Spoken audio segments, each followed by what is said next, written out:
Credit card കുടിശ്ശിക തിരിച്ചടവ് വൈകുന്നതിന് ബാങ്കുകൾ ഈടാക്കുന്ന പലിശ നിരക്കിന്റെ 30% പരിധി നീക്കി സുപ്രീം കോടതി. ലക്ഷക്കണക്കിന് ക്രെഡിറ്റ് കാർഡ് ഉപയോക്താക്കൾക്ക് തിരിച്ചടിയാകുന്നതാണ് വിധി. ജസ്റ്റിസുമാരായ ബേല എം ത്രിവേദി, സതീഷ് ചന്ദ്ര ശർമ്മ എന്നിവരടങ്ങിയ ബെഞ്ചിന്റേതാണ് വിധി.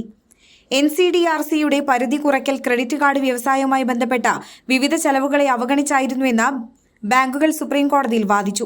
വീഴ്ച വരുത്തുന്ന ഉപയോക്താക്കളിൽ നിന്ന് മാത്രമാണ് പലിശ നിരക്ക് ഈടാക്കുന്നതെന്നും കൃത്യമായി പണം അടയ്ക്കുന്നവർക്ക് 45 ദിവസത്തെ പലിശരഹിത ക്രെഡിറ്റ് അനുവദിക്കുന്നുണ്ടെന്നും ബാങ്കുകൾ ചൂണ്ടിക്കാട്ടി.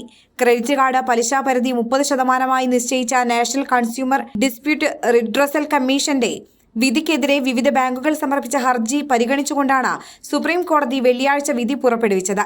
Standard chartered bank, city bank, American express, HSBC എന്നീ ബാങ്കുകളാണ് സുപ്രീം കോടതിയെ സമീപിച്ചത്. 2008 NCDRC ക്രെഡിറ്റ് കാർഡ് പലിശ പരിധി നിശ്ചയിച്ച് ഉത്തരവിറക്കിയത്.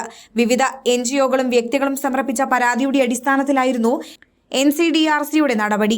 ബാങ്കുകളും നോൺ ബാങ്കിംഗ് ഫിനാൻഷ്യൽ സ്ഥാപനങ്ങളും ഈടാക്കി വന്ന 49% പലിശയിൽ നിന്നാണ് നിരക്ക് 30% കുറച്ചത്.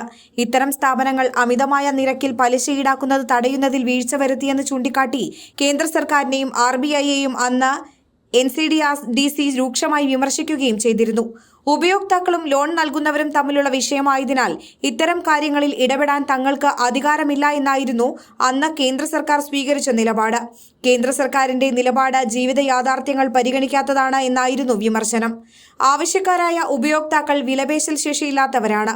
അത് മുതലെടുത്ത് ന്യായീകരിക്കാനാകാത്തതും യുക്തിരഹിതവും നിർബന്ധിതവുമായ പലിശ നൽകാൻ അവർ നിർബന്ധിതരാവുകയാണ് എന്നും NCDRC ചൂണ്ടിക്കാട്ടിയിരുന്നു. ഇത്തരം സ്ഥാപനങ്ങളുടെ പലിശ വർധനവിൽ നിന്ന് ഉപയോക്താക്കളെ സംരക്ഷിക്കാൻ ചില നിയന്ത്രണങ്ങൾ ഉണ്ടായിരിക്കണമെന്നും NCDRC അഭിപ്രായപ്പെട്ടിരുന്നു. ഒരു ക്ഷേമരാഷ്ട്രത്തിൽ ഉപയോക്താക്കളുടെ സാമ്പത്തിക ദൗർബല്യം കണക്കിലെടുത്ത് സ്വയം സമ്പന്നരാകാൻ ധനകാര്യ സ്ഥാപനങ്ങളെ അനുവദിക്കാനാകില്ല.